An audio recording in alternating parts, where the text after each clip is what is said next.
องค์การเอ็มฟันหรือกองทุนเพื่อผู้อพยพแม่นโครงการเข้าถึงการรักษาสุขภาพที่มีค่าใช้จ่ายต่ำและบ่แม่นเพื่อหากำไรสำหรับผู้ที่มีความจำเป็นหลายที่สุดชุมชนตามชายแดนผู้อพยพผู้บ่มีสัญชาติและผู้ลี้ภัยผู้ที่บ่มีประกันสุขภาพจากรัฐบาลหรือองค์การเอกชนใดๆ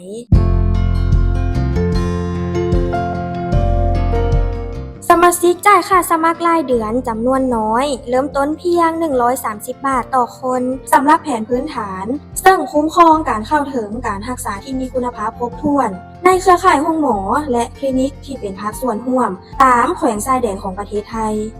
นับตั้งแต่เดือนตุลาปี 2025 เอ็มฟันกำลังดำเนินงานอยู่ในจังหวัดตากสระแก้ว กาญจนบุรี เชียงราย ตราด แม่ฮ่องสอน อุบลราชธานี เชียงใหม่ในประเทศไทย เมืองเมียวดีในประเทศเมียนมา และเมืองปอยเปตในประเทศกัมพูชาบางเฮายังให้สมัครผ่านออนไลน์ได้อีกด้วยจากพื้นที่อื่นๆทั่วประเทศไทย สถานพยาบาลภาคส่วนร่วมของพวกเฮามีหลายกว่า250แห่งโรงหมอคลินิกขององค์การ NGO และคลินิกเอกชนในพื้นที่ดำเนินงานตามแนวชายแดนของประเทศไทยให้บริการสุขภาพที่มีคุณภาพแก่สมาชิกไผสามารถสมัครได้ผู้อพยพผู้บ่มีสัญชาติผู้ลี้ภัยและผู้อาศัยตามแนวชายแดนที่ทุกข์ยากประชาชนที่บ่มีประกันสุขภาพจากรัฐหรือเอกชนผู้ชายผู้หญิงผู้ใหญ่และเด็กน้อยโดยบ่จำกัดอายุผู้ที่มีโรคซ้ำเรือจำเป็นต้องสมัครในแผนสำหรับโรคซ้ำเรือการสมัครแม่นเป็นไปโดยความสมัครใจไผที่บ่สามารถสมัครได้ผู้หญิงที่ถือผ้าแล้วนอกจากจังหวัดตากและเมืองเมียวดีบุคคลที่กำลังเข้านอนโรงหมอหรือมีอาการป่วยที่ต้องการรักษาด่วนในโรงหมอผู้ที่ได้รับการตรวจพบว่าเป็นโรคมะเร็งแล้วผู้ที่มีความผิดปกติแต่เกิดที่ต้องได้รับการรักษาทางการแพทย์ขั้นสูงรวมทั้งการผ่าตัดมีเพียงบางกรณีของความผิดปกติแต่เกิดที่คุ้มครอง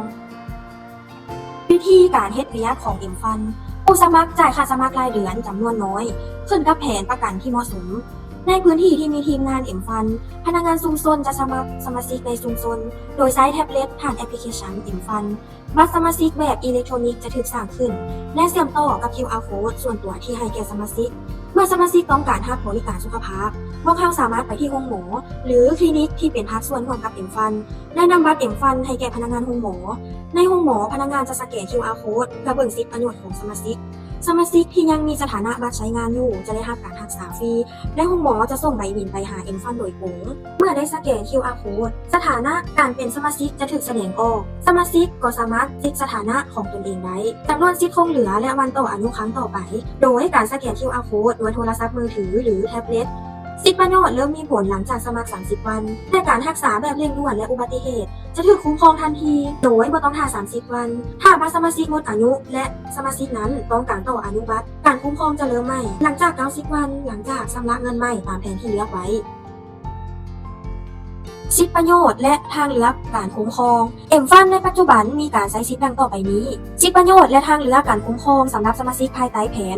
5.0 แผนพื้นฐานสำหรับสมาชิกที่มีสุขภาพดีจ่ายค่าสมาชิก130 บาทต่อคนต่อเดือนแผนโรงเรียนสำหรับเด็กน้อยที่อายุต่ำกว่า18 ปีที่กำลังเรียนอยู่ในโรงเรียนจ่ายค่าสมาชิก100 บาทต่อคนต่อเดือนแผนผู้สูงอายุสำหรับผู้ที่มีอายุเกิน50 ปีจ่ายค่าสมาชิก230 บาทต่อคนต่อเดือนแผนแม่ยิ่งถือผ้าทั่วไปสำหรับคนที่เป็นสมาชิกอยู่แล้วอย่างน้อย6 เดือนและมีการถือพาจ่ายค่าสมาชิก330 บาทต่อคนต่อเดือนแผนพญาซ้ำเหือสำหรับผู้ที่มีพญาซ้ำเหือจ่ายค่าสมาชิก330 บาทต่อคนต่อเดือนแผนแม่ยิ่งถือพาสำหรับโครงการ NGO สำหรับการถือผ้าน้อยกว่า28 อาทิตย์สำหรับจังหวัดตากและเมียวดีเท่านั้นจ่ายค่าสมาชิกรวมทั้งหมดจนกว่าสิคอร์ส 3,000 บาทแผนทุกประเภทจะได้รับสิทธิประโยชน์คุ้มครองถึงการรักษาผู้ป่วยนอกและผู้ป่วยในตามวงเงินคุ้มครอง 50,000 บาทต่อคนต่อปีในบางแผนทางเลือกผู้สมัครจะต้องเชิญ 1-2 คนที่มีสุขภาพดีเข้ามาร่วมสมาชิกการสมัครและต่ออายุสมาชิกออนไลน์สำหรับผู้ที่อาศัยอยู่ในพื้นที่ไกลผู้อพยพที่อาศัยอยู่ในพื้นที่ที่เอ็มฟันยังบ่มีพนักงานชุมชนประจำพื้นที่สามารถสมัครและต่ออายุสมาชิกได้ทางออนไลน์สมาชิกสามารถจ่ายค่าสมาชิกได้ผ่านระบบ QR ของธนาคาร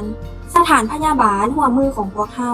บัญชีรายชื่อโรงหมอและคลินิกสามารถเบิ่งได้โดยการสแกน QR Code นี้